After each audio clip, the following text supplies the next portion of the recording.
Bonjour à toutes et à tous, nous recevons sur ce plateau la journaliste Frédérique Bedos et le réalisateur Jean-Marc Descamps pour parler du film documentaire L'Odyssée du Colibri, l'occasion de découvrir l'aventure de Thomas Ruyant, ce Dunkerquois qui aura marqué le Vendée Globe 2016. Bonjour à vous. Bonjour.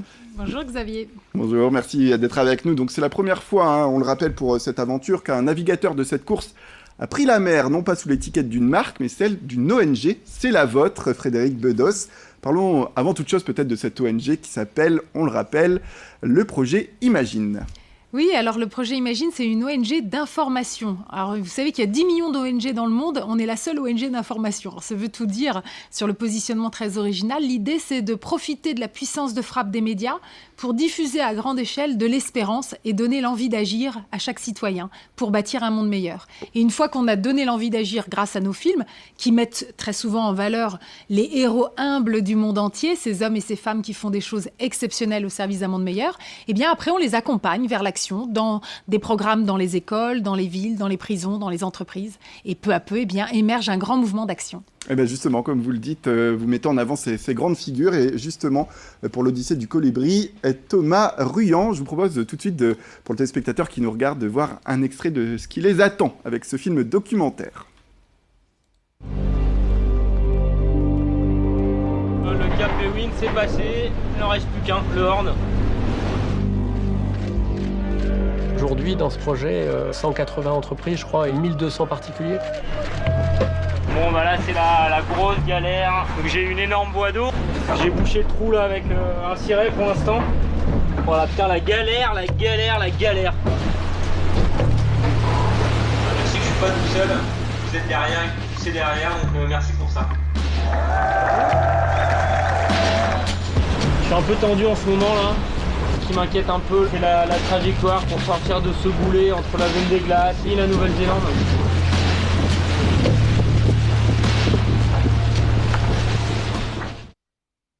Voilà pour cet extrait. Alors justement, dans l'Odyssée du Colibri, on vit 60 minutes pour montrer un petit peu le dépassement de soi, mais également le rêve d'un homme. Comment on réussit à réaliser un documentaire avec des contraintes peut-être techniques, parce qu'il part en mer, il est en solitaire, c'est une aventure assez périlleuse finalement. Oui, c'est une aventure périlleuse parce que c'est le Vendée Globe et que c'est une aventure en solitaire, sans escale, sans assistance. Donc le film raconte bien sûr ce dépassement de soi, mais il raconte, comme on l'a vu dans l'extrait, que derrière il y a tous les gens qui sont derrière, cette association Le Souffle du Nord qui a mis dans les voiles l'ONG, le projet Imagine, avec ce colibri qui fait 9 mètres de haut, qui inspire tout le monde, quoi. Donc c'est pas seulement une aventure sportive, c'est aussi une aventure humaine qui raconte non seulement le dépassement de soi, mais aussi quand il y a de l'espoir, on peut aller, on peut se dépasser et on peut, grâce à un état d'esprit positif, aller jusqu'au bout. Justement, Thomas Ruyant, vous l'avez rencontré, j'imagine, bien avant. Comment ça s'est préparé? Vous avez pu mettre une caméra dans le bateau? Alors, voilà. Oui, il y a des caméras sur le bateau. Et puis, pendant le Vendée Globe, il y avait des caméras à terre, parce que nous, effectivement, on n'était pas sur le bateau. Mm-hmm. Et donc, nous, on filmait l'aventure humaine qui avait derrière l'engouement pour le projet Imagine, le Colibri et tout ça. Et donc, le film est un mix des deux. On passe du bateau à la terre, et puis on raconte cette histoire comme ça. Ouais, qu'est-ce qui vous a peut-être marqué, vous, Frédérique Bedos, à travers ce documentaire? On reviendra un petit peu sur votre parcours de documentaire depuis la création de cette ONG, mais d'abord cette Odyssée, qu'est-ce que ça vous a apporté? Qu'est-ce qui vous a marqué?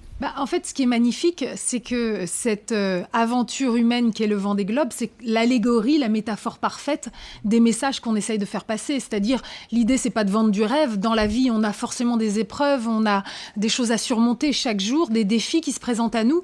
Et donc, il faut qu'on trouve l'énergie en soi, l'énergie d'y croire, l'énergie pour retourner à la bataille, pour soulever des montagnes. Et donc, il y a sans arrêt ce parallèle, le film le fait très bien, entre ce qui se passe en mer, donc ce dépassement de soi, etc., et ce qui se passe sur la terre avec la levée de tous ces bénévoles qui ont envie de vivre ces valeurs d'humanisme, de solidarité, et qui évidemment le font en se cassant les dents, en y laissant un peu de peau parfois, etc. Mais simplement, ça en vaut la peine. Voilà. Alors c'est ça qui est magnifique. Et alors, pour également parler de l'ONG depuis sa création en mars 2010. Si je ne me trompe pas, vous comptez une trentaine de films sur ces personnalités. Alors, comment on les choisit? Est-ce qu'il y a des prétendants? Et puis, est-ce que c'est vous qui les trouvez au détour d'une rue? Alors, en fait, ce qui se passe, c'est que quand je me suis lancée dans l'aventure, j'avais déjà repéré quelques héros humbles, parce que je suis quelqu'un qui est assez engagé, qui navigue dans ces milieux-là.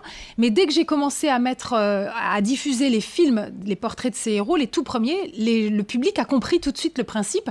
Et du coup, on me dénonce les héros du monde entier. Donc, sur le site, le projet imagine.com, sur les réseaux sociaux, on m'écrit et on me dit: est-ce que vous avez repéré telle femme dans tel pays qui fait telle chose, tel homme, etc. Et donc, on a des listes entières. Et effectivement, eh bien, on choisit celle qui porte le plus d'une aventure humaine incroyable et qui est inspirante et qui peut véritablement créer la contagion. Et ce qui est intéressant également, c'est qu'à travers vos documentaires, vos films documentaires et à travers cette ONG, il y a beaucoup aussi d'échanges avec le public.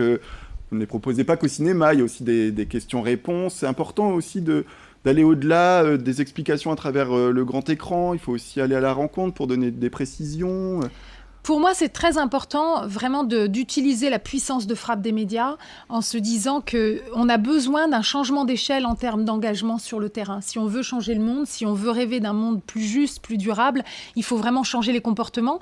Et donc, finalement, je me dis, on parle souvent de transition écologique, transition énergétique. Qui parle de la transition des consciences? Et c'est là-dessus qu'on vient jouer. Mais on ne le fait pas en vous faisant la morale ou en faisant de la philosophie, mais en mettant en lumière les hommes et les femmes qui le vivent. Et ça vient nous toucher en plein cœur. Allez, dernière question, parce qu'il nous reste quelques secondes, juste pour parler un petit peu peut-être des projets, parce que en termes de réalisation, parce que je sais que vous faites beaucoup de réalisations de ce genre, des documentaires, et puis pour vous, peut-être une nouvelle figure à nous annoncer. Alors, en fait, un documentaire, ça prend en général 2 ans. Ici, il a fallu 3 ans et demi parce que le bateau s'est cassé. Il a fallu attendre qu'il reparte 1 an plus tard. Et donc, ça a été une longue aventure. Maintenant, le plus dur, c'est de pouvoir montrer ce film, de pouvoir le distribuer. Et c'est ça le projet actuellement, pour moi. D'accord. Et pour vous, peut-être une figure qui vous inspire d'ores et déjà pour un prochain film? Oui, alors en fait, je viens de sortir au cinéma mon dernier long-métrage qui dresse le portrait d'un homme extraordinaire qui s'appelle Jean Vanier. Ça s'appelle Jean Vanier, le sacrement de la tendresse. On est déjà en 8e semaine d'exploitation, donc foncez voir ce film au cinéma. Jean Vanier, c'est ni plus ni moins que le Mère Teresa d'aujourd'hui, donc vous ne serez pas déçus.